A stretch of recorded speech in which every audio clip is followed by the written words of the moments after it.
Hi, Ray Williams again here, bringing you some tips, some strategies, thoughts, ideas, reflections that are going to help you with your life, with productivity, with a sense of fulfillment and happiness. What I'd like to talk about today is 6 emotional habits that will allow you to have a more balanced life. Number 1 is to see gain after failure. One of the things that is the most difficult things for people to face in life is when they fail. So after failure, there's often a lot of self-criticism, self-recrimination, your self-esteem goes down, your sense of self-worth goes down. And one of the things we know from research, particularly from psychotherapists or coaches like myself, is that failure is a fact of life. I can guarantee you that you will face many failures in your life, in your relationships, in your job, maybe even with your personal health. It's a guaranteed thing. So you can't avoid failure, and actually it's good for you in many ways. I'm not suggesting that you should go out there and have a bunch of failures tomorrow morning, but they will actually be good for you. So what's good for you?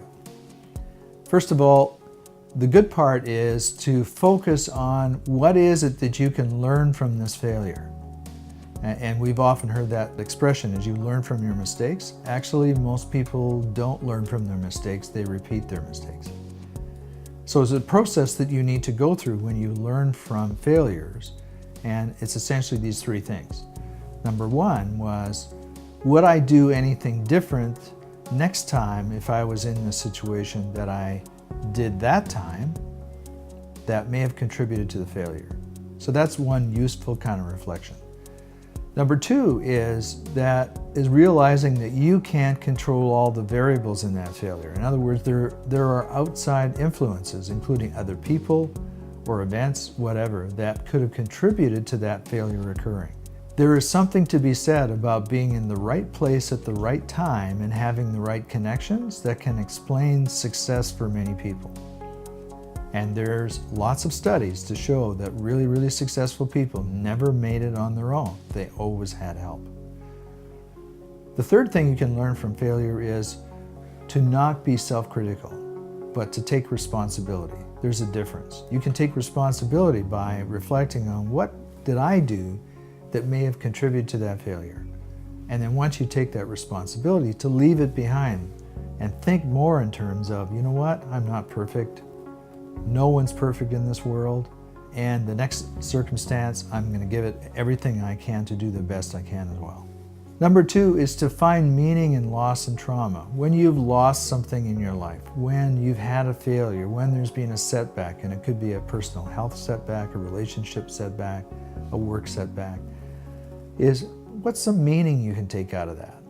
So for example, for me, is that the first time I was fired from my job as a CEO, the meaning I took out of that was, you know what?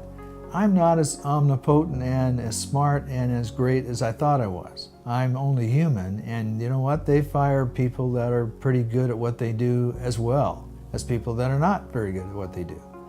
And it happens to everybody. So the meaning I took out of that was to develop some more humility and to be more humble about what my strengths are, what my characteristics are in terms of being a good leader.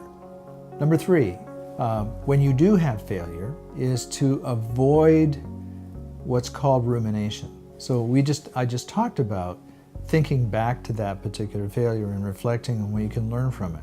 There's a difference between that, what you can learn from it, and thinking about the failure in rumination, where it's a complete cycle and you replay it like a movie in your mind over and over and over again. And research shows that when people repetitively ruminate like this over things that went wrong in their past, that will lead to depression. They will become depressed, and you certainly don't want to go down that road. Nurture your self-esteem. Things may have gone sideways for you. It may not have gone the way you want. That tends to be a blow to your self-esteem, is how you feel about yourself. So nurturing your self-esteem means going and doing something really positive for yourself after you've had the failure or the setback. being taking care of yourself, and that can be physically, it can be taking a holiday, it can be going out in nature, it can be spending time with people that you love, engaging in an activity that you like, doing something that's positive that reinforces your self-esteem. Resetting your sense of self-worth. Self-worth is not the same thing as self-esteem. There are lots of people in prison who have very high self-esteem for the wrong reasons. Self-worth is your sense of what a good person you are. And you need to be self-compassionate. So often when we make mistakes, we tend to be self-critical, self-judgmental. And the best thing to do at that particular point is to be self-compassionate. Many people are compassionate and empathetic towards other people, but they don't actually practice it towards themselves. So when you've had a setback and things haven't gone your way, it's really important to be self-compassionate, to say to yourself, you know what, making mistakes is just part of life.